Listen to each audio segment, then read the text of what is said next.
सैयदना इमाम हुसैन शहीद करबला, इमाम आली मकाम सिब्ते रसूल रज़ी अल्लाह तआला अन्हु व अर्ज़ाहु अन्ना जब मदीने तैयबा में थे और आपको यजीद ने बैत के लिए इसरार किया, और जानते हैं मदीने का गवर्नर वलीद बिन उक़बा इमाम हुसैन को अपने घर में बुलाया और रात के वक्त कहा कि आप यजीद की बैत कर लें, सब ठीक हो जाएगा। आपने एक तारीखी जुमला फरमाया था, आज वो सब मुसलमानों को याद होनी चाहिए। इमाम हुसैन ने ये नहीं कहा मैं हुसैन रसूलुल्लाह का नवासा यजीद की बैत करूंगा फासिक व फाजिर की, ये नहीं कहा आपने। तवज्जो चाहता हूं, आपने ये नहीं फरमाया, बल्कि ये फरमाया मुझ जैसा उस जैसे की बैत कैसे कर सकता है। ये क़यामत तक आने वालों के लिए मैसेज है, हुसैन जैसा कभी भी यजीद जैसे की बैत नहीं कर सकता, और ना ही वैसों की ताकत को वो मान सकता है। और अल्हम्दुलिल्लाह हमारी माओ ने बचपन से हमें हुसैन को ही सुनाया है, यजीद को नहीं। इसलिए आज अगर किसी तख्त पर यजीद बैठा हो तो हमें डर नहीं लगता इस बात का कि वो गर्दन उड़ा देगा, हमें इस बात का खौफ नहीं लगता कि फांसी पर चढ़ा देगा। हमें इस बात का यकीन है कि अगर हमारे टुकड़े भी हो जाएंगे तो इंशाअल्लाह हमारी रूह करबला जरूर पहुंचेंगी। इमाम हुसैन के साथ क़यामत के दिन उठाए जाएंगे, हक बात करते हुए अगर दुनिया से जाएं। अजीज़ान गिरामी वक़ार, मैं तारीख की चंद झलकियां आपके सामने रखूंगा। मुझे हुक्म भी हुआ है, बहुत जल्दी वक्त खत्म हो जाएगा, समेटना है। मैं चंद मिसालें आपके सामने रखता हूं। ताकत किसे कहते हैं, क़ुव्वत किसे कहते हैं। जिम में जाकर बॉडी बनाने वाला ताकतवर है, काजू बादाम खाने वाला ताकतवर है, मुक्के मारने वाला ताकतवर है। कौन है ताकतवर? ताकत किसे कहते हैं मेरे अजीजों? असल ताकत तो ये है कि तुम इस्तेमाल अपने हाथ पैर कुछ भी ना करो, लेकिन खलबली दूसरों में मची रहे। ये असल ताकत है, ये रब ताला की तरफ से दी हुई होती है इनाम में। वरना आप सोच सकते हैं कि हुसैन आजम के साथ जो लोग आए थे वो कुल काफिला कितना था। अलग अलग रिवायतें, इमाम हुसैन के साथ 135 लोग थे, बाज रिवायात में है 96 थे, 96 लोग थे, बाज रिवायत में 82 थे। शहीद होने वालों की तादाद 72 है। लेकिन इस बात पर अक्सर उलमा मुहद्दिसीन का ख्याल है कि 82 लोग थे, 82 लोग थे। 82 के मुकाबिल में कितने लोगों को आना चाहिए रास्ता रोकने के लिए? अगर किसी आम आदमी से भी पूछे तो डबल कर दो, ट्रिपल कर दो, 4 गुना ज्यादा कर दो। नहीं, 82 को रोकने के लिए पहले 1000 लोग आए, फिर वो 1000 के बाद 4000 प्लस आए, 5000 लोग सिर्फ 82 लोगों को रोकने के लिए आए रास्ता। फिर ये लोग 4 दिन तक रास्ता रोकते ही रहे, 5000 लोग मिलकर। 10वीं मुहर्रम होने से पहले पहले फिर तकरीबन 16000 लोग आए, यानी तकरीबन पूरे टोटल मिलाकर 22000 के करीब, 21000 समथिंग कुछ। 22000 की फौज क्या माने रखती है? किसको रोकने के लिए? 82 लोगों को। इसी से समझ में आता है असल ताकत किसे कहते हैं। ताकत इसी को कहते हैं कि उधर 3 दिन के भूखे और प्यासे हैं, उनके खीमों में साजो सामान भी नहीं, जंग के असबाब भी नहीं, और वो जंग की नीयत से भी नहीं गए। उसके बावजूद 22000 के सीनों में जो खलबली मची है, दुनिया इसी को समझ नहीं पा रही है। अगर दुनिया ये समझती है क्वांटिटी का नाम ताकत है तो हम उसको रद्द करते नहीं, क्वालिटी का नाम ताकत है। ईमान ये असल ताकत है। और एक तारीखी बात मैं आपके सामने रखता हूं। इमाम हुसैन का रास्ता रोकने के लिए सबसे पहले यजीद की फौज से जो शख्स आया था उसको हुर बिन यजीद कहते हैं। हुर बिन यजीद रियाई 1000 का लश्कर लेकर के ये इमाम हुसैन का रास्ता रोकने आए। 2 दिन तक इधर उधर घुमाते रहा, और जब जब नमाजें होती रही, इमाम हुसैन मुसल्ला इमामत पर हैं और ये यजीदी इक्तिदा भी कर रहे हैं। हर जमात इमाम हुसैन के पीछे हो रही है। लेकिन मैं आपको बताता हूं 10वीं मुहर्रम से पहले इमाम हुसैन ने खुतबा दिया और यजीदियों से कहा, क्या तुम मेरी हैसियत को नहीं जानते? मैं फातिमा जहरा का बेटा हूं, हैदर कर्रार का नूर नजर हूं, रसूलुल्लाह का नवासा हूं। मेरी निस्बतें क्या तुम्हें नहीं मालूम? तुम मेरे खून से अपने हाथों को ना रंगो। मैं तुम्हारे पास ऑप्शन रखता हूं, मैं इस रास्ते से अपने वापस मदीने की तरफ जाता हूं या किसी साहिल की तरफ या दिमश्क जाऊंगा। जंग करना नहीं चाहता तुमसे। ये 3 ऑप्शन जब इमाम हुसैन ने रखा तो यजीदियों ने एक को भी कबूल नहीं किया। वो जंग करना ही चाहते थे, इमाम हुसैन के खून के साथ खेलना ही चाहते थे। लेकिन जो हुर बिन यजीद है, तवज्जो चाहता हूं, जो खुद इमाम हुसैन का रास्ता रोकने के लिए आया, उसके दिल में ये बात आई और उसने आकर के 10वीं मुहर्रम को यजीदियों से कहा, मियां मान लो हुसैन की बात, 3 में से कोई एक बात मान लो, हम जंग नहीं करना चाहते, वो रसूलुल्लाह के बेटे ही तो हैं। तो सारे जो सिपह सालार बड़े बड़े थे, अम्र बिन साद, शिमर वगैरह, हुर बिन यजीद से कहने लगे, तुझे कौन कहता है फैसला करने के लिए? तू सिपाही है, 1000 की नफरी तेरे साथ दी गई है, बस अगर तुझे हमारे साथ रहना है तो मैदान में जमा रह, वरना चला जा, तू सुलह की बातें मत कर। हुर बिन यजीद उसी दिन 10वीं मुहर्रम को उन यजीदियों से कहता, अच्छा अगर तुम मेरे इस बात को नहीं मानते तो तुम्हारी सिपह सालारी तुम्हें मुबारक, मैं हुसैन के खीमे में जा रहा हूं। जो यजीद की तरफ से आया था वो किधर चला गया? मौला हुसैन के खीमे में। कब? सिर्फ 10वीं मुहर्रम, एक रिवायत में 9वीं मुहर्रम को, एक दिन पहले इमाम हुसैन के खीमे में आया, दस्तबोसी की, माफी मांगी और इमाम हुसैन ने कहा, अब तुम जा सकते हो अपने घर। हुर बिन यजीद ने कहा, मैं उस वक्त तक अब आपका साथ नहीं छोड़ूंगा जब तक मेरे जिस्म में आखिरी सांस बाकी रहे, मैं आपके साथ रहूंगा। अब इमाम हुसैन की वफादारी में आने वाला कौन था? इसलिए मैं आपको एक चीज दे जाता हूं मेरे अजीजों, अल्लाह अज़्ज़ वजल की कुदरत के फैसले हैं, वो जब चाहता है कहीं से भी किसी को हिदायत अता फरमाता है। वो बातिल कुव्वतों के मौजूद पलने वाला बच्चा भी कभी रब तबारक व तआला हिदायत देता है, उसे आलिम बनाता है, और कभी काबे की छांव में पलने वाले को मौला अबू जहल भी बनाता है, गुमराह कर देता है। हुर बिन यजीद मौला हुसैन के पास आ गए। जो बात मुझे कहनी है उसके लिए मुझे इतना वाकया बयान करना पड़ा है। मैं असल पॉइंट की तरफ आता हूं, क्यों मैं ये बयान कर रहा हूं।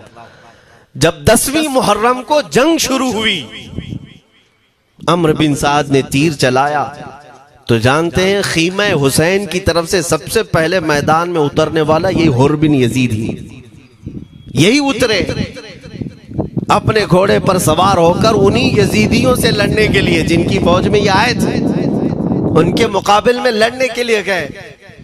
और जब लड़ने की इब्तिदा हुई, सुबह से दोपहर के करीब तक वो लड़ते रहे, जवाल तक। अब जो बात कहना है तवज्जो से सुनो। हुर बिन यजीद ने सुबह से लड़ाई की, बहुतों ने वहां पर मैदान जंग में मुकाबला आराइयां की हैं, लेकिन हुर बिन यजीद की जो लड़ाई है वो तारीख में लिखी हुई। आज उन्होंने यजीदियों के साथ जो जंग किया, कई घंटे जंग करने के बाद, जानते हैं तन्हा हुर बिन यजीद ने 120 यजीदियों को कत्ल किया। 120 की तादाद, एक घोड़सवार एक ही है, 120 को मार गिराया। उसके बाद जामे शहादत नोश किया। मैं तारीख पढ़ रहा था, वहीं पर हमने किताब को रोक दी। बहुत सारे लोग करबला के वाकयात में इमाम हुसैन के खानदान के बच्चों के शहादत तो बयान करते हैं, उनके जिस्म कट गए, उनके ऊपर घोड़े दौड़ाए गए, लेकिन तुम ये नहीं जानते कि हुसैनी शहजादों ने बातिल कुव्वतों के कैसे छक्के छुड़ाए थे। एक एक जवान ने मुकाबिल में आने वालों को उनकी औकात कैसे याद दिलाई थी। अब सुनो, हुर बिन यजीद 120 को मार गिरा सकते हैं, वो भी एक दिन पहले खीमा हुसैन में आने वाला, एक दिन पहले खीमा हुसैन में आने वाला। बात समझ में आ रही है? अभी जो एक दिन पहले खीमा हुसैन में आ जाए उसकी ताकत का हाल ये है, जो पैदाइशी हुसैनी हो उसकी ताकत का हाल क्या हो। मेरे अजीजों, ताकत किसे कहते ये समझो। यह और बात है कि लोगों को अपनी ही औकात मालूम नहीं, अपनी हैसियत मालूम नहीं है। होता क्या है मैं आपको बताऊं। अल्लामा अब्दुल मुस्तफा आजमी साहब ने एक बड़ी प्यारी बात लिखी है। वो गुजरात के हालात बहुत अच्छी तरह से जानते थे। आपने एक बहुत अच्छी बात लिखी जो हमारे तमाम चीजों से या आज के जमाने में ये चीज मैच होती है। एक ताजिर तिजारत करने के लिए निकला, उसके पास कुछ कीमती हीरे थे, कीमती हीरे थे, और वो हीरों की तिजारत करता था और एक चोर उसके पीछे पड़ गया। और वो चोर रोजाना वो चोरी करने के चक्कर में रहता था कि जब रात को ये ताजिर सोए तो मैं ये हीरे निकाल लूंगा। लेकिन 2-3 दिन जब जब वो ताजिर सोता था वो पूरे हीरे चेक करता था, कहीं नहीं मिलते थे। थक गया चोर। 3 दिन के बाद उस ताजिर को उसने पूछा, चोर ने कहा कि तुम हीरे रखते कहाँ हो? दिन भर तो तुम्हारे पास होते, रात में कहाँ जाते?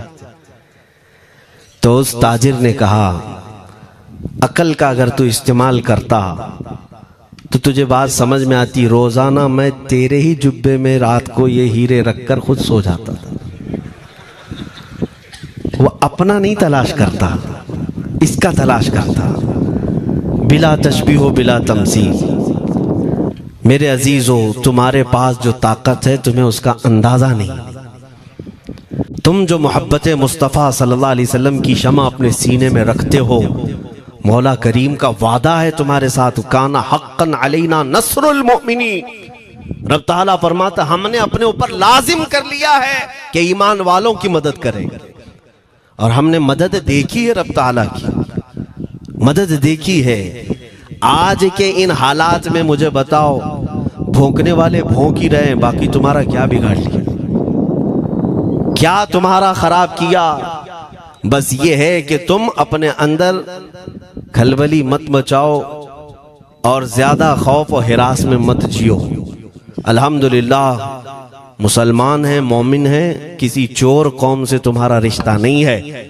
तुम दुनिया की उस अजीम कौम हो जो सिर्फ और सिर्फ अपने रब ताला के हुजूर झुकती है, और अपने रब तबारक व ताला के हुजूर ऐसे झुकती है। मैं चैलेंज के साथ कहता हूँ, पूरी दुनिया में कोई कम्युनिटी, कोई कौम ऐसी नहीं है जो अपने खुदा को देखने के बाद ही झुकती है।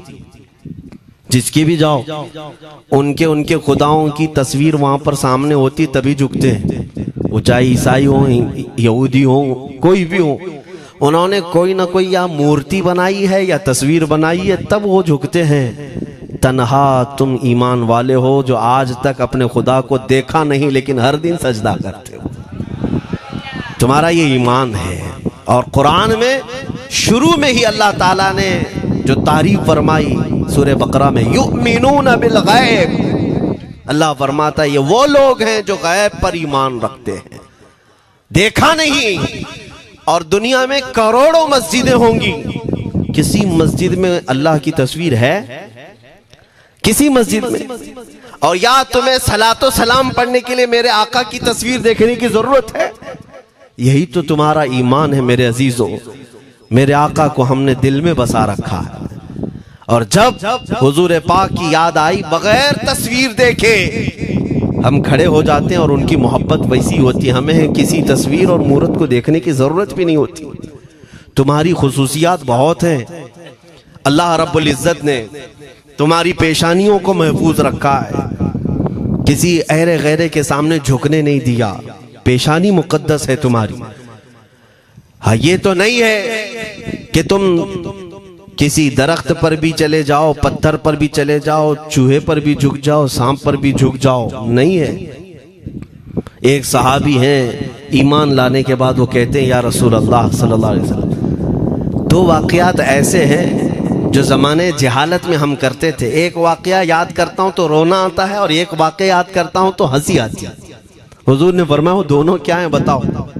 उन्होंने कहा पहला वाक़या तो ये है जिसको याद करके रोता हूँ कि जवानी में जब हमारे घर बेटी पैदा होती थी तो हम उसका गर्दन मरोड़ कर दफन कर देते थे।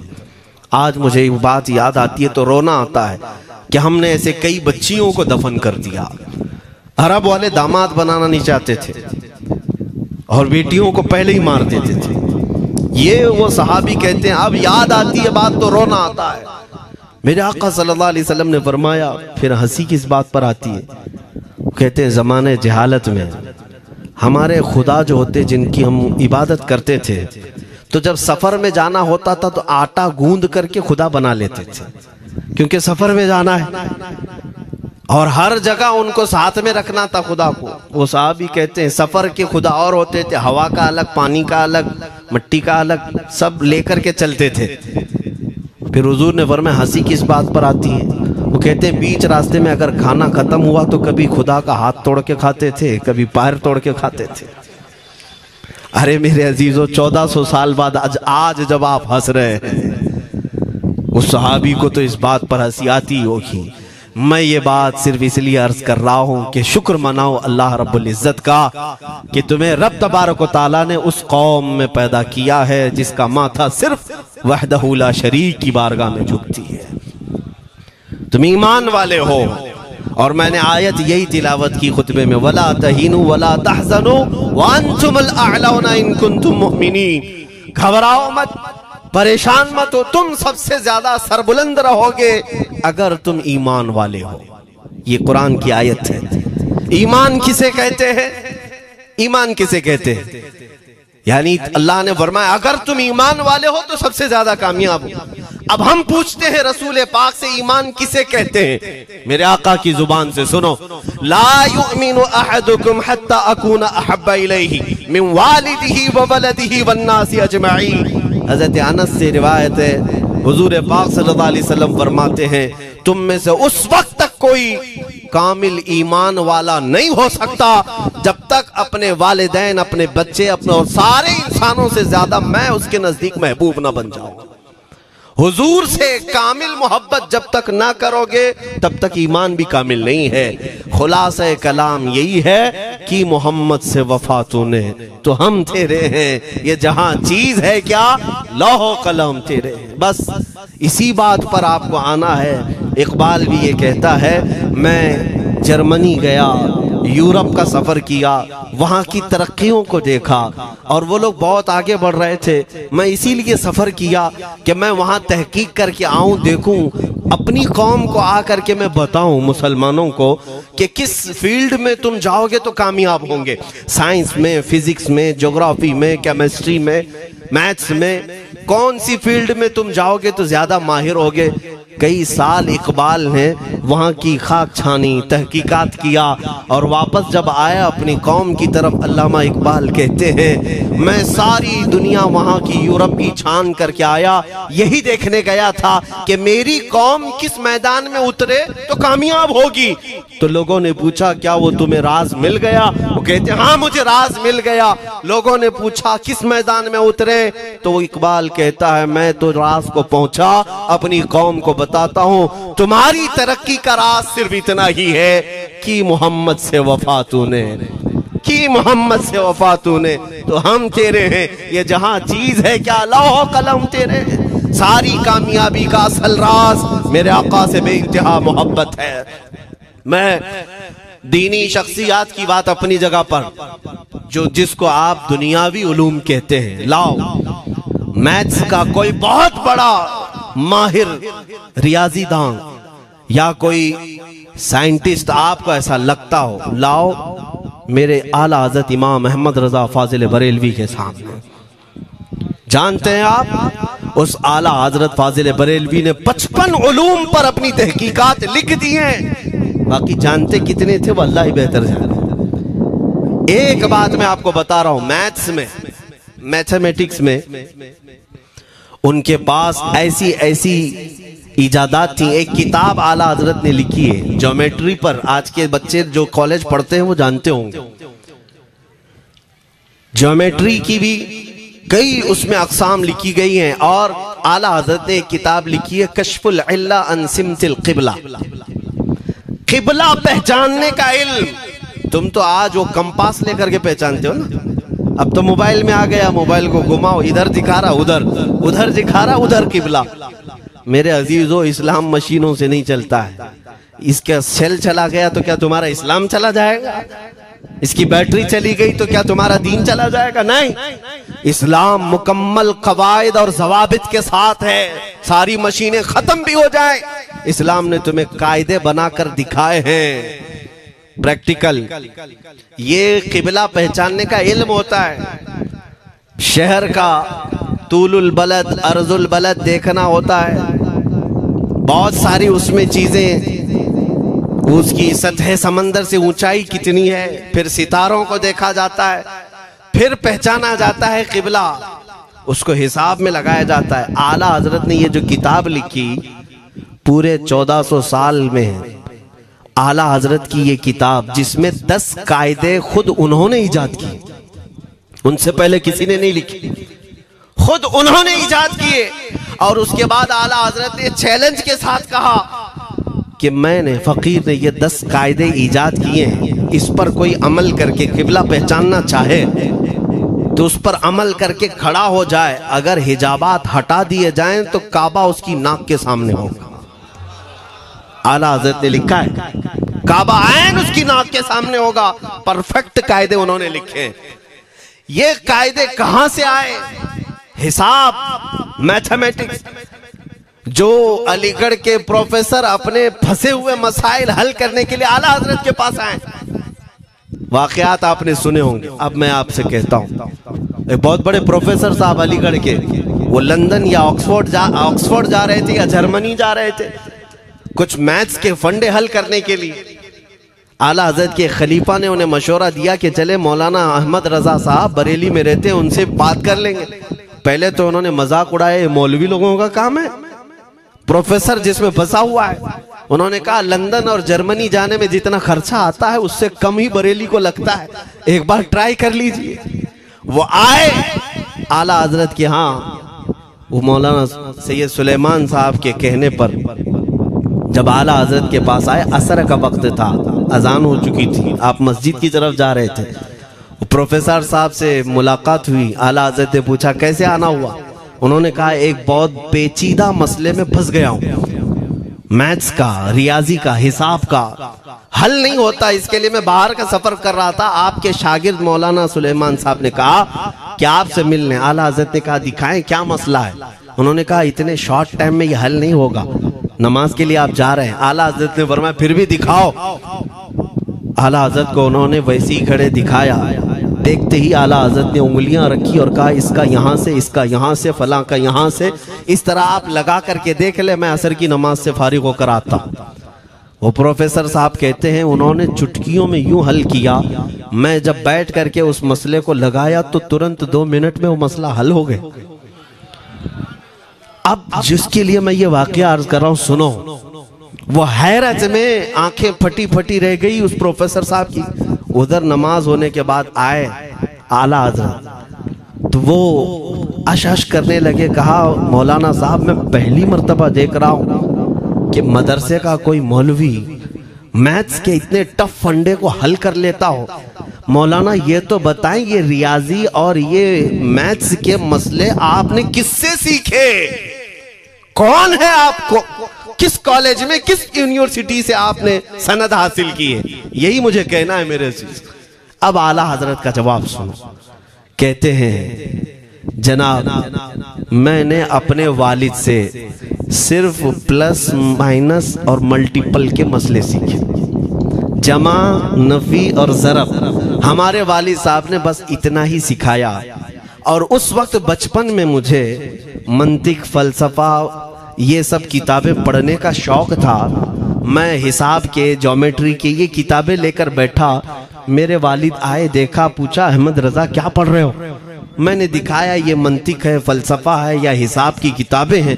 मेरे वालिद ने वो किताबें अपने हाथ में ले ली और कहा जा, रसूलुल्लाह की हदीसें पढ़, सदक़े में सारे इल्म दे दिए जाएंगे। रसूलुल्लाह की हदीसें पढ़, सदक़े में सारे इल्म दे दिए जाएंगे। मेरे वालिद ने वो किताबें अपने हाथ में ले ली और कहा जा, रसूलुल्लाह की हदीसें पढ़, सदक़े में सारे इल्म दे दिए जाएंगे। आला हज़रत फरमाते हैं उसके बाद मैंने अपनी जिंदगी मेरे मुस्तफ़ा के कदमों में लगा दी। ये जो आप देख रहे हैं ये मेरे मुस्तफ़ा के कदमों से छनकर मुझे मिला है। बस बात समझ जाओ, ताकत इसी को कहते हैं। नबी पाक सल्लल्लाहु ताला अलैहि वसल्लम से बेइंतहा मोहब्बत करने वाला वो दुनिया के किसी मैदान में भी तन्हा नहीं होता, तन्हा नहीं होता। अजीजा ने गिरामी वक़ार, मैं इस बात की तरफ आपको ले जाता हूँ। एक सहाबी हज़रत सलमा बिन अकवा रदियल्लाहु ताला, इनको राजिलु रसूलिल्लाह कहा जाता है। हुजूर सल्लल्लाहु अलैहि वसल्लम के ऐसे सिपाही जितने गज़वात में गए, जितनी जंगों में गए, कभी घोड़े पर नहीं बैठे, पैदल। और वह ऐसा पैदल चलते थे कि कोई घोड़ा भी उनके साथ नहीं पकड़ पाता उनको जब वो भागते थे। घोड़ा भी अपनी तेज रफ्तारी के बावजूद उन्हें नहीं पकड़ पाता।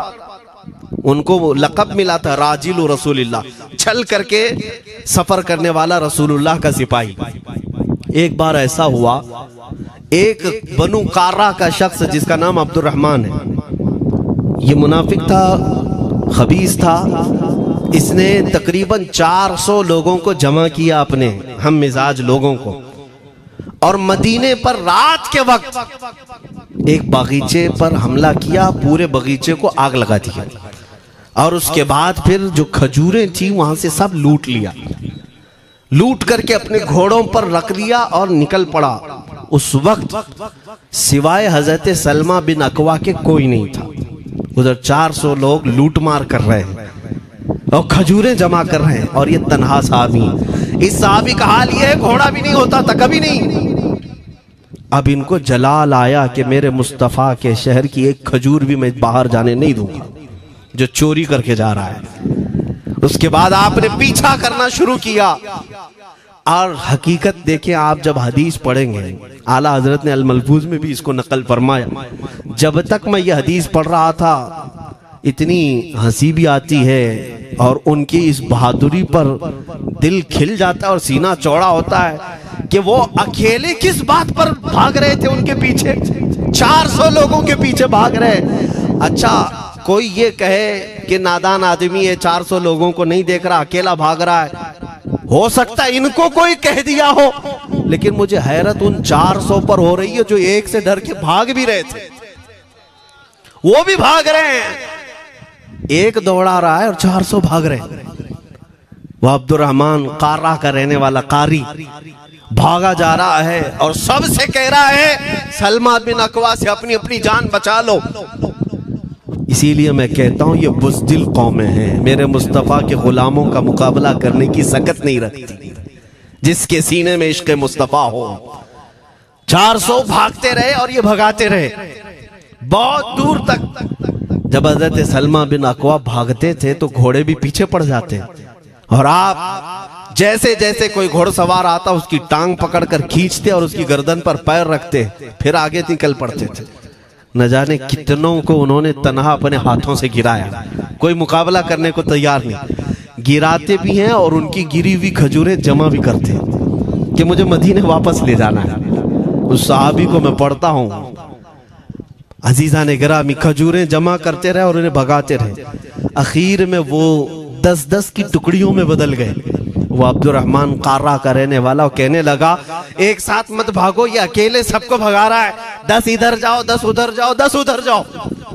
जालिमों, पलट कर मेरे मुस्तफ़ा के गुलाम का मुकाबला करके देखते हैं, लेकिन किसी से नहीं हुआ। वो पहाड़ की चोटियों में चले गए। हज़रत सलमा बिन अकवा पहाड़ पे भी चढ़ने लग गए। तो अब्दुर्रहमान कार्रा वो कहता है वहीं से चीख करके, सलमा बिन अकवा तुमको क्या चाहिए, क्यों पीछा कर रहे हो?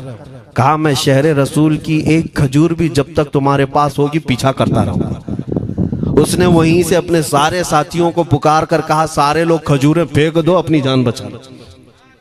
सबों ने खजूरें दे दी। हज़रत सलमा बिन अकवा पूरी खजूरें जमा की है, कितनों को रौनते हुए वापस आने लगे। जानते हैं, एक सहाबी और है हज़रत अबू क़तादा, जिनको फारिसु रसूलिल्लाह कहा जाता है। उनका घोड़ा दौड़ता हुआ, उनको दौड़ाता हुआ हज़रत अबू क़तादा उस पर हैं और 10 लोग और साथ हैं। वो हज़रत सलमा बिन अकवा की मदद के लिए आ गए। जब वो आए तो ये अक्सर को तो गिरा चुके थे, खजूरें ले भी चुके थे। हजरत अबू कुतादा 10 सहाबा के साथ जब आए, हजरत सलमा बिन अक्वा की और मदद हो गई। अब ये मदीने आने लगे तो तवज्जो चाहता हूं। हजरत सलमा बिन अक्वा ने पूछा, मैं तो अकेला दौड़ा रहा था, कोई मुझे न देखा था, न ये वाकई की किसी को खबर थी, तुम यहां तक कैसे आए? तुमको किसने भेजा मेरी मदद के लिए? मुसलमानों याद रखो, मेरे मुस्तफ़ा की वफादारी में जब कोई निकलता है तो कहां से मदद आती है अंदाजा भी नहीं होता। हजरत सलमा बिन अक्वा ने उनसे पूछा अबू कुतादा से, तुम आए कैसे? हजरत अबू कुतादा ने जो जवाब दिया वो और ताज्जुब का था। कहा, हमने नहीं देखा, हमको मालूम भी नहीं तुम किसके साथ गए हो, हमें ये वाकया भी नहीं मालूम, लेकिन हम अपने खीमे में बैठे थे, हमारा ये घोड़ा दौड़ता हुआ है, ये घोड़ा दौड़ता हुआ आया और दोनों पैर बार बार उठा करके हिनहिनाने लगा। मेरा घोड़ा ऐसा कभी करता नहीं, वो जिहाद में जाने वाला घोड़ा है, फरमाबरदार है। अबू कुतादा ने उसको सहलाया, लेकिन फिर भी वो खामोश नहीं हुआ। हजरत अबू कुतादा कहते, मैं पहचान लिया, वो अपनी पीठ पर मुझे सवार करना चाहता है। मैं इसकी पीठ पर बैठ गया। मेरे साथी भी ताज्जुब में थे, इतनी वक्त गुजर जाने के बाद घोड़े को न भूख लगी है न प्यास लगी है, ये कहां ले जा रहा है? अबू कुतादा कहते, ये घोड़ा है जो तुझ तक हम सबको ले आया है। हजरत सलमा बिन अक्वा ने कहा, हाँ मुझे याद है, जब मैं उन 400 को दौड़ा रहा था तो तुम्हारा घोड़ा मुझे देख रहा था। पता ये चला दुनिया का हर जानवर भी मेरे मुस्तफ़ा का वफादार है। अगर तुम नबी पाक सल्लल्लाहु अलैहि वसल्लम की इज्जत व हुर्मत के लिए उठते हो तो चूंटियां अपने सुराख में तुम्हारे लिए दुआ में मशगूल हो जाती हैं, मछलियां पानी में तुम्हारे लिए दुआएं करती हैं। अजीज़ान गिरामी वक़ार, आज मैं अपने जुमलों को समेटते हुए ये बात कहता हूँ, धोराजी की सरजमीन मैंने कभी सुना नहीं या कभी आपसे मुलाकात नहीं की, लेकिन इतना बड़ा मजमा हमें जो सुनने के लिए बैठा है, लोग मुसाफे के लिए आए, फूल हार पेश किए, टूट पड़ते हैं मुलाकातों के लिए। मैं अक्सर जलसों में भी और अपने प्रोग्रामों में ये कहता हूँ, मुझे जो आप इज्जत की निगाह से देखते हैं या मिलना चाहते हैं या देखना चाहते हैं या सुनना चाहते हैं, तो वो इसलिए नहीं है कि किसी बाप का, बड़े बाप का बेटा है या किसी सियासी पार्टी का नेता है। आपकी जो मोहब्बत है वो सिर्फ इसलिए है, ये नाज ये अंदाज हमारे नहीं होते, झोली में अगर टुकड़े तुम्हारे नहीं होते, या रसूल अल्लाह जब तक के मदीने से इशारे नहीं होते, रोशन मेरी किस्मत के सितारे नहीं होते। जो कुछ भी इज्जत मिली है हमें आज, वो किसी और सलाहियत की वजह से नहीं। साफ मैं बता देता हूं, मैं मुकर्रिर आदमी नहीं, मैं खतीब आदमी नहीं, मैं वो शोलाबार मुकर्रिर नहीं हूं कि जिनकी तकरीरों से लोग बहुत ज्यादा नफा उठाते हो। मैं तो तालिबे इल्म आदमी हूं। मेरे आका सल्लल्लाहु ताला अलैहि वसल्लम के लिए इतनी वफा करना जानता हूं कि मैंने यह अहद कर लिया है, मेरे जिस्म में जब तक खून बाकी रहेगा, एक भी सालिम कुत्ता मेरे आका की तरफ उंगली भी उठाए, हम अपनी गर्दन भी निछावर करने को तैयार रहेंगे।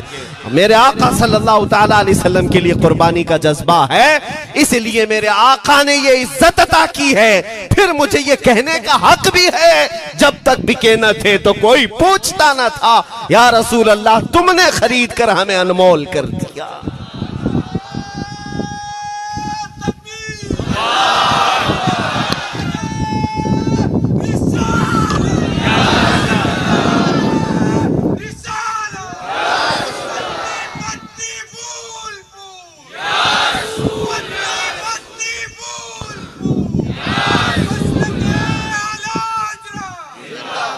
मेरे अजीजों, इस बात पर आज तुम्हारा इत्तिहाद होना है, आज तुम्हारा इत्तिहाद होना है। मैंने काफी इलाकों के दौरे किए और देख लिए, लोग जो कहते हैं हम बिखरे हुए हैं, बटे हुए हैं, टुकड़ों में हैं, लेकिन मैंने सबको देखा, यकीनन फिरकों में भी बटे हैं, सिलसिलों में भी। हालांकि सिलसिलों में इख्तिलाफ होना नहीं चाहिए, जो सलासिल हक्का हैं वो सब मदीने तैयबा की नहरें हैं, इख्तिलाफात नहीं, लेकिन उसके बावजूद बटे हुए लोग हैं, एक दूसरे से मुसाफा नहीं करना चाहते, एक दूसरे के पीछे नमाजें नहीं पढ़ना चाहते, जो खाली सुन्नी होकर भी, ईमान वाले होकर के भी। मैं बहुतों से ये शिकायतें सुना कि हम में बहुत सारे इख्तिलाफात हैं, लेकिन इसका हल तकरीरें हैं, तहरीरें हैं, लोगों को समझाना है, इस्लाह करना है, सब करके देख लिया।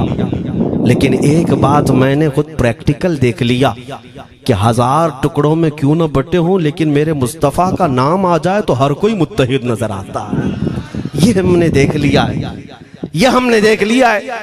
किसी भी पीर से बैत क्यों ना हो, मैं दूसरों की बात नहीं करता, लेकिन मैंने पूरे हिंदुस्तान के कोने कोने में देखा है जाकर के, किसी भी सुन्नी सहीहुल अकीदा पीर से बैत क्यों ना हो, अगरचे उसके आपस के झगड़े हों, लेकिन हमने एक मजमे में मुझे सुनने वालों को, ऐसे इख्तिलाफ वालों को भी देखा, दोनों सुन रहे हैं। लेकिन जब हमने पूछा मेरे मुस्तफ़ा करीम की इज्जत पर बात आए तो तुम में से कौन खड़ा हो सकता है, हर इख्तिलाफ रखने वाला भी ये कहता है, या रसूल अल्लाह, ये जिस्म भी तुम्हारा, ये जान भी तुम्हारी, करूं तेरे नाम पे जां फिदा, न बस एक जां दो जहां फिदा, दो जहां से भी नहीं जी भरा, करूं क्या करोड़ों जहां नहीं। ये हर एक का नारा है।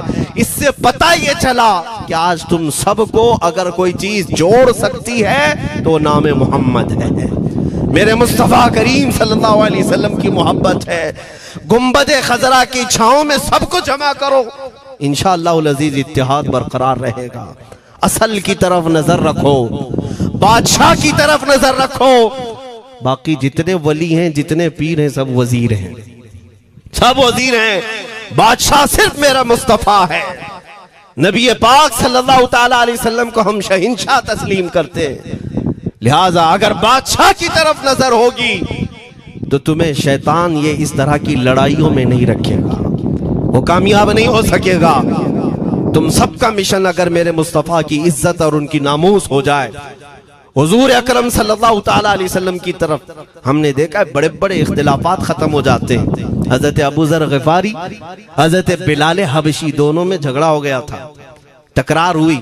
हजरत अबू ज़र ग़िफ़ारी ने सिर्फ हजरत बिलाल को गुस्से में आकर कहा, काली औरत के बेटे, या इब्न उम्मी सौदा। ये तकरार में हो जाता है। हजरत बिलाल को ये बात लग गई, थे तो काले, लेकिन सहाबी ने कहा था काली औरत के बेटे। हुजूर के पास जाकर अर्ज किया, या रसूल अल्लाह, अबू ज़र ने मुझे आज यूं कहा, अबू ज़र ने मुझे आज यूं कहा, काली औरत के बेटे। मेरे आका सल्लल्लाहु अलैहि वसल्लम को जला लाया, बाहर आए, बुलाया, अबू ज़र कहाँ है? आए। हुजूर पाक ने उनको मुखातिब करके सिर्फ इतना फरमाया, अफीकल जाहिलिया, अभी तक तुम्हारे अंदर पुरानी जाहिलियत बाकी है? 3 बार पूछा और उसके बाद मेरे आका चले गए, कुछ नहीं फरमाया। पुराने जमाने की काफिरों की जाहिलियत अभी बाकी है, जो माँ के नाम से लोगों को गालियां देते या पुकारते थे। हजरत अबू ज़र ग़िफ़ारी को इतनी बात लग गई कि मेरे आका मुझसे रूठ गए, मेरे आका के दिल पर यह बात लग गई। तो उन्होंने ये नहीं किया कि देखा जाएगा बाद में क्या होगा, नहीं, सीधे मस्जिद नबवी में हजरत बिलाल को ढूंढने के लिए आए। कहाँ है? हजरत बिलाल मिल गए तो उनका हाथ पकड़ करके लाए। अबू ज़र ग़िफ़ारी जमीन पर लेट गए, सो गए। कहा है बिलाल, मुझे माफ कर दे, मैंने तुझे सख्त जुमला कहा, मुझे माफ कर दे। हजरत बिलाल ने कहा, ठीक है, मैंने माफ कर दिया, हो गई बात। लेकिन हजरत अबू ज़र ग़िफ़ारी ने कहा, नहीं, मेरा दिल इस पर सुकून नहीं मानेगा। एक काम करो ए बिलाल, तुम अपना ये पैर मेरे चेहरे पर रगड़ो, ये तुम्हारा तलवा जिसको मैंने काला कहा था, उसी तलवे से मेरे चेहरे पर तुम रगड़ो, ताकि मुझे मेरी हैसियत पता चल जाए। हजरत बिलाल क्या उनकी बात पर अपना पांव उनके चेहरे पर रगड़ देते? दोनों हाथों से उनको जमीन पर उठाया और सीने से सीना लगाया। कहा है अबू ज़र, कैसी बात करते हो? जिस आका के तुम गुलाम हो, उसी आका का मैं भी गुलाम। मैंने ये तारीख में पढ़ा है, अगर सख्तियों को कोई चीज जोड़ सकती है तो वो मेरे आका की मोहब्बत है, और मुस्तफ़ा करीम की मोहब्बत है। तुम्हारे सीने चौड़ा कर देगी, तुम्हारा दिल कुशादा कर देगी, तुम अपनों को एक्सेप्ट करने लग जाओगे अपने नबी की निस्बत पर। हाँ, एक बात याद रखें, मैं ये सिर्फ मेरे आका की निस्बत वालों के लिए कह रहा हूं। बाकी हमारा अकीदा तो ये है, नबी से हो जो बेगाना, उसे दिल से जुदा कर दे।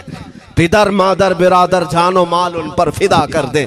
हम उसको मानते ही नहीं, चाहे बाप हो कि माँ हो, जो मेरे नबी को नहीं जानता, जो मेरे आका की अजमत को नहीं पहचानता। मैं उनके बारे में नहीं कहता।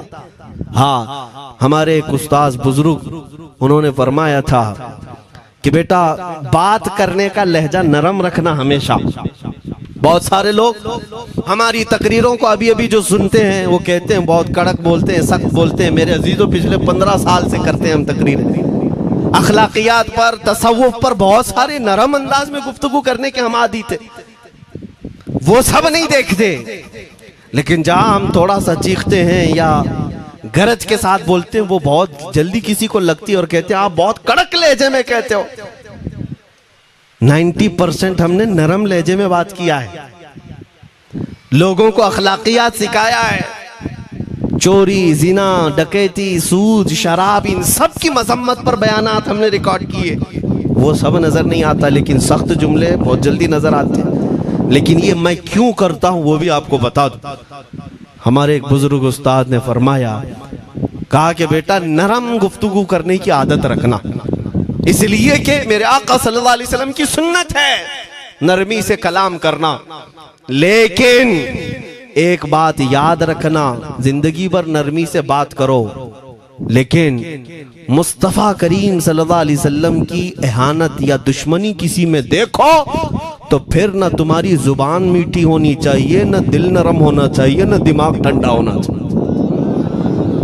हाँ, ये ईमान का तकाजा है। हम जो सख्त बात करते हैं, लोगों को ऐसा लगता है कि इतना कड़क नहीं बोलना चाहिए। तुम्हें पता भी नहीं हज़रत उमर फारूक कितना बोलते थे। हाँ, उमैर बिन वहब एक शख्स था जो हुजूर के कत्ल का इरादा करके आया था मक्का से। सफवान नाम का एक और शख्स, उमैर नाम के 2 लोग हतीम काबा में बैठकर मीटिंग करके आए। क्योंकि सफवान का बाप जंग बदर में मारा गया था, उमैर का बेटा जंग में कैदी होकर हुजूर के पास कैद था। दोनों का प्रॉब्लम सेम था। दोनों लोग हतीम काबा में बैठ करके फैसला करते हैं। सफवान ने कहा मैं तुझे बहुत पैसे दूंगा, एक तलवार को जहर में बुझा कर जाओ मदीने और मोहम्मद का कत्ल करके आओ सल्लल्लाहु अलैहि वसल्लम। उमैर बिन वहब तलवार छुपा करके मदीने आया, लेकिन जिस वक्त वो आया, हजरत उमर फारूक चंद सहाबा के साथ मस्जिद नबवी के बाहर खड़े थे। देखते ही उसकी गर्दन में जो है ये गमछा डाला, रुमाल, और कहा खुदू हादल कल, पकड़ो इस कुत्ते को। ये हजरत उमर की जुबान से निकले, कहते हैं पकड़ो इस कुत्ते को। यही वो है जो बद्र के अंदर, मैदान बद्र में मक्का वालों को भड़का रहा था जंग पर हुजूर के खिलाफ। यहाँ मदीने में आया है, पकड़ो इसको। हजरत उमर बाहर ही सब कर देते, लेकिन कहा कि मैं हुजूर से पूछ के आता हूँ इसका करना क्या है। मेरे आका के पास गए, कहा या रसूल अल्लाह, शैतान कुरैश आया है, कुरैश का शैतान आया है उमैर बिन वहब, और मुझे लगता है वो बुरी नीयत से आया है। हजरत उमर पहले ही भांप रहे हैं, मुझे लगता है वो बुरी नीयत से आया है, क्या करना है आप हुक्म फरमाए। मेरे आका ने फरमाया उमर उसको अंदर ले आओ। उमैर बिन वहब को वैसी गर्दन में वो गमछा डाल के घुमा के अंदर ले आए मस्जिद नबवी में। हुजूर ने पूछा, हजरत उमर से कहा छोड़ दो। जब अंदर आया तो पूछा हुजूर ने क्यों आए उमैर। अब वो झूठ बोलने लगा, कहा मेरा बेटा आपके पास कैदी है, खैर खैरियत पूछने के लिए आया, और क्या है। मेरे आका ने फरमाया सच सच बताओ क्यों आए हो। उसने फिर कहा मैं अपने बेटे की खैरियत मालूम करने आया हूं, और क्यों आया हूं। हुजूर ने फरमाया खैरियत मालूम करने आए तो तलवार लेके क्यों आए हो। उसने तलवार दिखाने के लिए फेंक दिया, कहा इस तलवार का क्या होना है। तलवार तो हमारे पास बद्र में भी थी, लेकिन पता आप ही के साथ थी। बड़ी बड़ी बातें करने लगा। मेरे आका को जलाल आया और कहा उमैर वो बात क्यों नहीं बोलते जो तुम सफवान के साथ काबा के हतीम में बैठकर करके आए हो। मदीने में बैठा रसूल खाने काबा में होने वाली गुफ्तगू को सुन रहा है। दूरो नजदीक के सुनने वाले वो काने लाले करामत पे लाखों सलाम। ये हदीस मौजूद है, सही हदीस है। इसी हदीस के तर्जुमानी करते हुए हम तो ये अकीदा रख ही सकते हैं ना, हम यहाँ से पुकारे वो वहां से सुने, मुस्तफा की समाअत पे। हाँ, यह अकीदा बरेली वाले का जो है वो अपने पेट का अकीदा नहीं, ये सहाबा का अकीदा है। मेरे अजीजों, जब मेरे आका ने फरमाया वो बात बताओ जो हतीम काबा में करके आए हो, अब थर थर थर कांपने लग गया। इससे इस रसूल से क्या छुपाएं जो हतीम काबा में तन्हाई में होने वाली मीटिंग को भी जानता हो।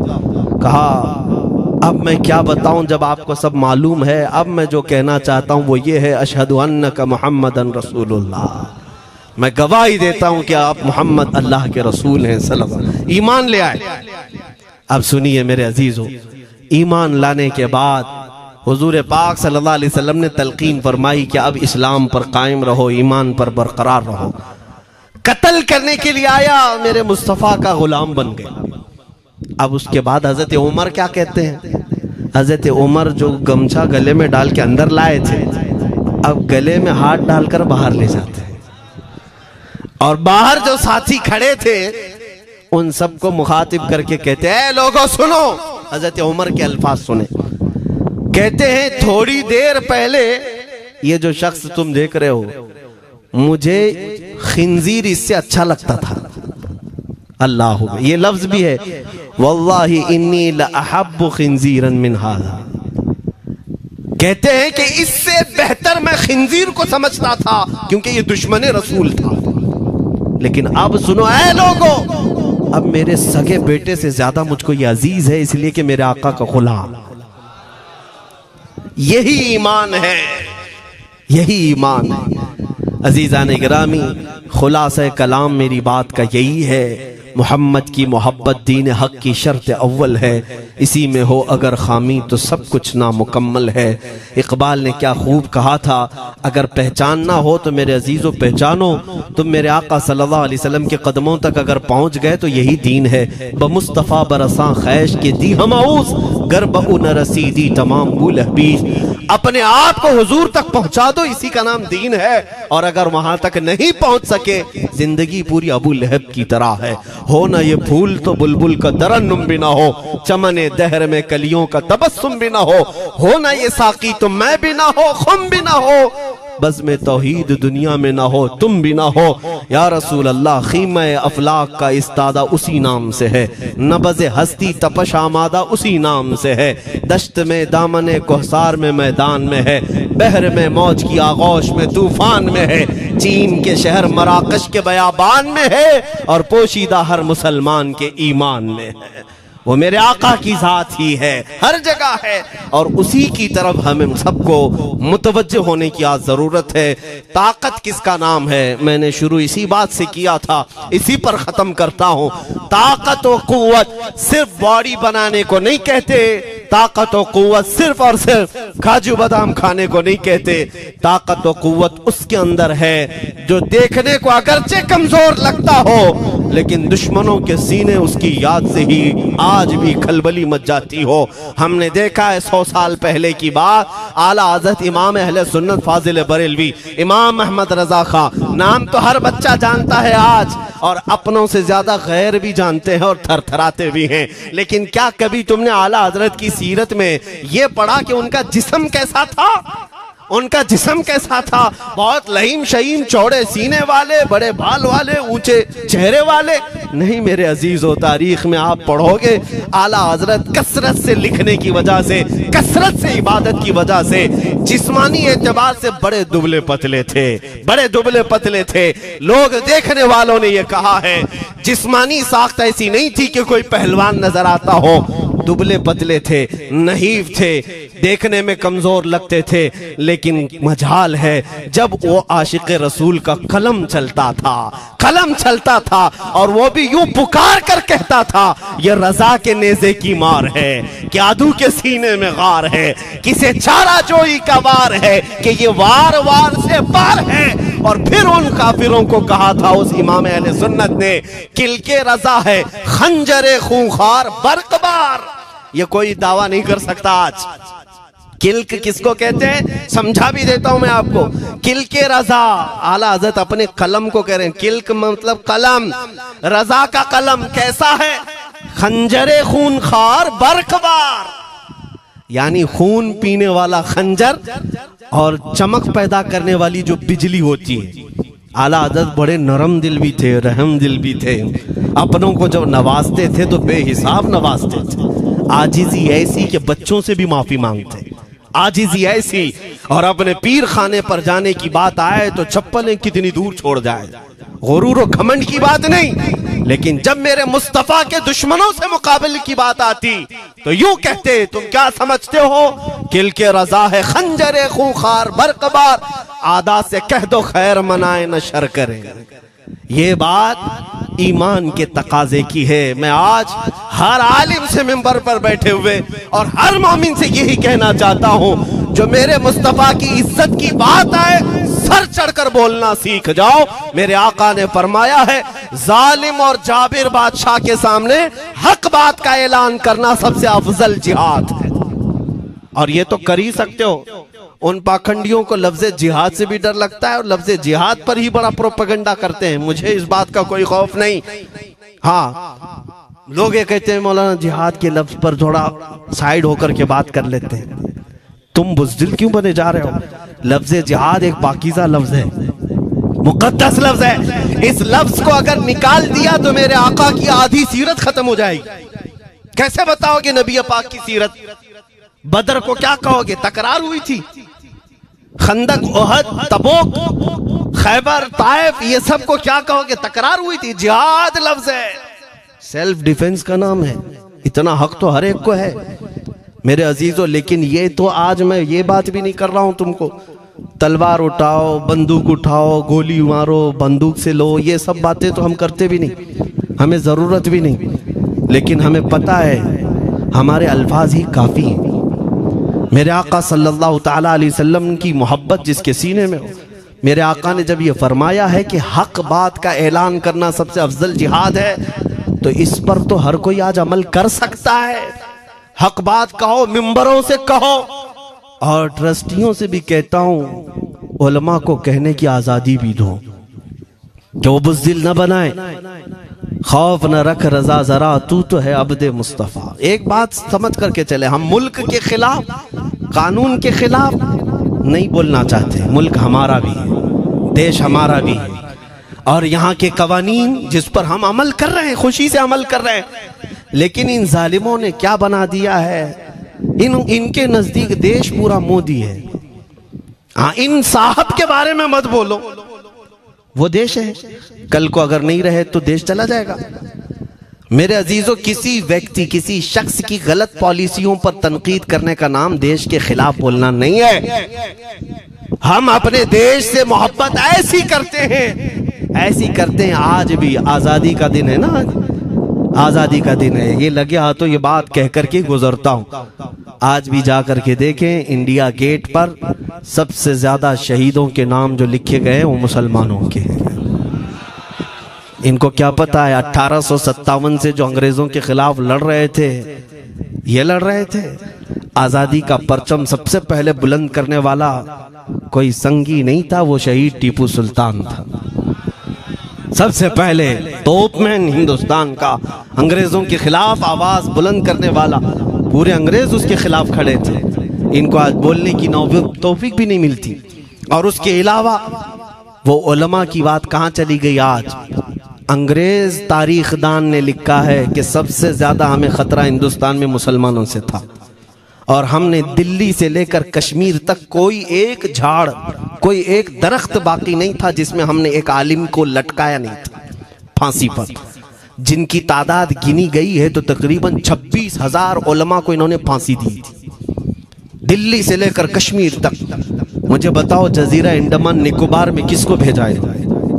मौलाना फजल हक खैर आबादी, इनायत अहमद काकोरवी, ये तमाम वो लोग हैं। अल्लामा इनायत अहमद काकोरवी, जिनकी किताब आज तकरीबन हर मदरसे में पढ़ाई जाती है, इल्म सिखा। ये किताब यहाँ चटाई पर बैठकर लिखी हुई नहीं, उस जेल की दीवारों पर लिखी हुई किताब। उसको पढ़ करके आज बच्चे आलिम बनते हैं, हम भी पढ़े। ये वो लोग हैं जिनको सिर्फ और सिर्फ हक बात कहने की बुनियाद पर जिंदगी भर जेल में डाल दिया गया। आज ढूंढ करके निकालो मौलाना फजल हक खैर आबादी का मजार कहाँ है? और अंडमान निकोबार में है, जहाँ काला पानी की सजा दी जाती थी। किफायत अली काफी का नाम सुना है मेरे अजीजों? ये नाम का जिक्र आना तो हक बनता है आज की रात जरूर। मुरादाबाद शहर का वो आलिम रब्बानी, वो सिर्फ और सिर्फ मुजाहिद आज़ादी नहीं बल्कि फना फिर रसूल भी था। आप इसी से अंदाजा लगा लें, आला हजरत जैसा आशिक, हदायके बख्शिश लिखने वाला, आला हजरत के अशार तो पता है ना, इमामुल कलाम कहते हैं। आला हजरत की नातों को इमामुल कलाम कहते हैं। सारे कलामों का इमाम आला हजरत की नाते हैं। पढ़ करके देख लो, वजद आ जाए हुजूर की नाते। लेकिन उस आला हजरत से पूछा गया, आप किसकी नाते पसंद करते हैं? आला हजरत फरमाते हैं, मैं सिर्फ दो ही लोगों की नाते सुनता हूं, या तो हसन रजा बरेलवी की या अल्लामा किफायत अली काफी की। आला हजरत जिसकी नाते सुनते हो, इसी से अंदाजा कर सकते हो किफायत अली काफी कौन थे। मैं अक्सर जगहों पर इनका तस्करा करता हूं ताकि बच्चों के जहनों में ये बात मुंतकिल हो जाए। अब मैं आपको बताऊं, उनकी जुबान में अल्लाह ने वो ताकत दी थी कि वो जब इश्क़ रसूल पर बोलते थे तो हजारों का मजमा रोने लगता था, उनकी तरफ आ जाते। और अंग्रेजों को ये बात कतान पसंद नहीं थी। उन्हें कई तरह से गिरफ्तार करने की कोशिश की गई। आखिरकार एक मुनाफिक के जरिए से मौलाना किफायत अली काफी को गिरफ्तार करने के लिए अंग्रेज आए। कितने जानते? 3000 लोग आए एक आलिम को गिरफ्तार करने। हमेशा कुत्ते झुंड में ही आते हैं। हाँ, मॉब लिंचिंग भी जो है ना, कुत्ते झुंड में ही करते हैं। किफायत अली काफी रहमतुल्लाह अलैह को गिरफ्तार करके ले गए दारुल इमारत में। अंग्रेजों ने रात के वक्त किफायत अली काफी के कपड़े खोले और उनके जिस्म पर गर्म इस्त्री फेरी। इस्त्री से पूरा दागते थे और जब चमड़ी जल जाती थी तो उस पर नमक छिड़कते थे।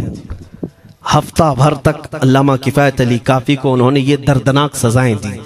बीच में कई मर्तबा उनको सामने ऑफर रखा, तुम बदल लो अपनी बातें, छोड़ दो अपनी इस कौम को वरगलाना, छोड़ दो ये सब जो तुम तकरीरें करते हो, हम अपने हुकूमत में तुम्हें ले लेंगे, वजीफा भी देंगे, ओहदा भी देंगे। किफायत अली काफी रहमतुल्लाह अलैह ने फरमाया, तुम गलत जगह हाथ मारे हो। हाँ, ये वो जगह नहीं है जहां से 500 पाउंड लेकर के कौवा भी हलाल कर दिया जाए, हर चीज जो है तुम्हारे हिसाब की बना दी जाए, ये वो जगह नहीं है। किफायत अली काफी रहमतुल्लाह अलैह ने कहा, मेरा दीन इतना सस्ता नहीं है, इतना सस्ता नहीं है। उसके बाद उन्होंने कहा, तो फिर तुम मरने के लिए तैयार रहो। कहा, खुशी से। 8 दिन के बाद उनको एक चौराहे पर ले जाकर फांसी का फंदा लगाया गया और पूरे मजमे में आपको फांसी के लिए चढ़ाया गया। अंग्रेजों ने पूछा था, कोई आखिरी वसीयत है तुम्हारी, कोई आखिरी ख्वाहिश है तो बता दो लोगों में। फांसी पर चढ़ने वाला ये कहता होगा, मेरी बीवी से मिल लूं, बच्चों से मिल लूं, जायदाद प्रॉपर्टी की वसीयत कर दूं, मेरे बाद कौन बैठेगा वो कह दूं। लेकिन किफायत अली काफी की बात पर कुर्बान जाओ, उस भरे मजमे में कहते, हाँ मेरी आखिरी ख्वाहिश एक ही है, एक बार नाते रसूल पढ़ लो। अल्लाह अल्लाह, एक बार नाते रसूल पढ़ लो। उन्होंने कहा, ठीक है, तुम्हारी इस ख्वाहिश का हम अदब करते हैं, कर लो। किफायत अली काफी रहमतुल्लाह अलैह फांसी के फंदे पर चढ़ने से पहले क्या मगन होकर के गुनगुना रहे थे, यूं कह रहे थे, कोई गुल बाकी रहेगा न चमन रह जाएगा, पर रसूलुल्लाह का दीने हसन रह जाएगा। अतलसो कम ख्वाब की पोशाक पे नाजा न हो, इस तनेवे जान पर खाकी कफन रह जाएगा। सब फना हो जाएंगे हश्र तक काफी वो, लेकिन नाम हजरत का जुबानों पर सुखन रह जाएगा। ये नाते पाक गुनगुनाते हुए चढ़ गए फांसी के फंदे पर। लोगों ने देखा फांसी तो लगी लेकिन लबों पर उसी तरह की मुस्कुराहट थी। क्यों? ये राज है मेरे अजीजों, मरने वाला ही जानता है। फंदा बाद में लगता है, आमिना का लाल पहले तशरीफ लाता है। मौत का दर्द उसे क्या होगा जो जमाले मुस्तफा देख रहा हो, मेरे आका सल्लल्लाहु ताला अलैहि वसल्लम की तरफ महव हो। अब सुनो, मैं ये बात क्यों कह रहा हूं, तुम इन बातों से घबराना नहीं, इन बातों से डरना नहीं कि कल को अगर आपके मिंबर पर बैठकर खिताब करने वाला ये आपका गुलाम मर जाता है, कट जाता है, कोई मुझे मार देता है, तो इस बात का यकीन रख लेना, दीन रुकेगा नहीं। और मेरे आका सल्लल्लाहु अलैहि वसल्लम के नामूस और उनकी इज्जत में कोई कमी आने वाली नहीं। हमारे मर जाने से कुछ नहीं होना है, इसलिए कि हर सुन्नी बच्चा जानता है इस्लाम जिंदा होता है हर करबला, हम मरने के बाद इस बात का यकीन रखते हैं अगर हमारी मौत हो गई इस रास्ते में तो इस्लाम की आबियारी होगी, इस्लाम और फूलेगा फलेगा। और हुआ यही, किफायत अली काफी को फांसी का फंदा देकर 8 दिन तक जश्न मनाया था अंग्रेजों ने। जब मौलवी चला गया जो लोगों को तकरीर करता था, हजारों का जमा करता था, हुजूर अकरम सल्लल्लाहु अलैहि वसल्लम की मोहब्बत की बातें करता था, चला गया, हमने फांसी दे दी। लेकिन इन जालिमों को मालूम नहीं मेरे खुदा का कानून क्या है, कुदरत खुदाबंदी का कानून क्या है। मुरादाबाद शहर में ये किफायत अली काफी को 1857 के पहले फांसी दे रहे हैं और उसी साल मुरादाबाद के करीब बरेली शहर में अल्लाह ताला अहमद रजा पैदा कर रहा है। तुम एक आशिक को फांसी दिए, हुजूर पाक के चाहने वाले को तुमने फांसी देकर ये समझा कि आप खत्म हो गया इश्क की बातें करने वाला, लेकिन